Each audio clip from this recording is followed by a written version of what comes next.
So ito guys, bali nakapagbutas na tayo ng padaanan natin ng wire.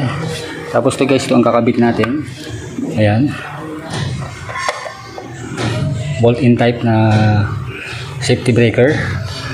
So gamit kasi nito guys is malalagay po kasi natin dito yung ating aircon. So ito yung breaker natin para sa ating aircon. So ayan guys, nabutasan na natin. So intro na to guys. Ayan.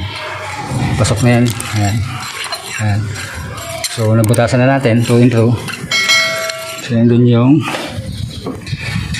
ayan guys, yung butas natin. Ayan. So dito natin padadaan. Dito natin lagay yung KSB natin. So ganyan siya guys. Ayan. Ayan. Ganyan ang style niyan guys. Ayan. So para hindi makita yung wire natin. Ayan. Ganyan lang siya guys. So ito guys, nalagyan na natin itong ating bolt-on type na circuit breaker. So ang gawin lang natin guys is maglagay na lang tayo ng wire papalabas. So ang wire na gagamitin natin guys is number 10. Ayan, tapos 30 amperes po yung ating circuit breaker. Ayan, number 10 wire ang gagamitin natin guys. So lalagay ko lang guys yung wire natin. So yun guys, nilagay na natin yung ating wire. Ayan. Gumamit tayo ng PPR para doon sa ating tubing niya, kasi yun ang gusto ng may-ari. Ayan, para puti, sabay na rin yung kanyang kulay ng bahay, kaya puti yung ginamit natin. Gumamit tayo ng PPR guys. Ayan. So ito yung wire natin, number 10, sobra. Ayan. Tapos nandun yung doon tayo mag-splice. Ayan, yun sa kanyang entrance. Ayan. So nandun na rin, kompleto na, nandun yung PPR. Gumamit din ako ng male elbow, tapos coupling. Ayan. So ang ginawa ko dito guys is madali lang naman. Painitin natin, huwag mo natin siyang didikit muna, patuyuin bago natin sasalpak para malagay natin yung wire. So ganoon lang kadali guys ang paglagay ng wire dito sa ating PPR. So ito guys, nabase na natin yung wire. So madali lang naman to pag tap natin, kasi nasa line to line tayo yung connection natin. Kahit saan po dito yung ating paglalagyan ng ating terminal. Dito yung input nya, yung in, tapos ito yung load side, ito yung source, tapos ito naman yung load side. Ayan. So ang paglagay natin dito guys is akat natin dito sakto lang. Tapos yung pag-connect natin dito guys is yung wire natin is gawing natin Y para fit na fit po dun sa ating screw. Ayan, papakita ko mamaya.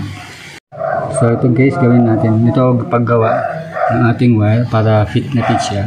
Ayan, gawin mong Y para paglagay mo dito guys sa kanyang nut. Ayan, paglagay mong ganyan. Ayan guys, ayan. Pag ginagay mo is ayan, so fit na fit siya guys. Pag i-screw mo ito, ayan, pag in-screw mo yan guys, ayan. So yung wire mo is fitted siya. Ayan. So pantay yung pagka-fit. Ayan. Ayan. Ganon din yung sa kabila guys. Ayan. Ganon din ang gagawin natin. So yan guys, yung pagkalagay natin. Ayan. So para pantay yung higpit, gawin mong Y yung kung wala kang terminal lag nilalagay. Ayan, ganun lang ang gawin natin guys para mahigpitan natin mabuti yung wire natin. So ganun din dyan sa kabila, sa baba, yung load side. Ayan. Ayan yung load side, ganun din ang gagawin. Ayan. So yan guys, nalagyan na natin yung ating breaker. So tap naman natin sa ating main source.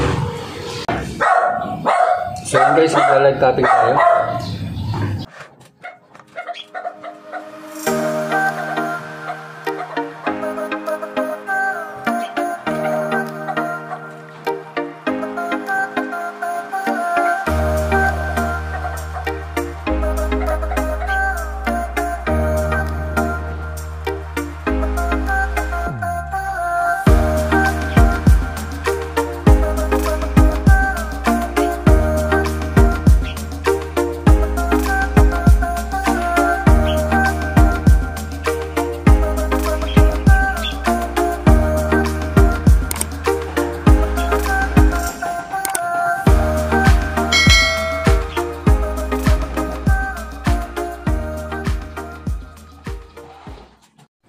So yun guys, natapos na yung pag-tap natin dun sa ating main source papunta dun sa ating circuit breaker.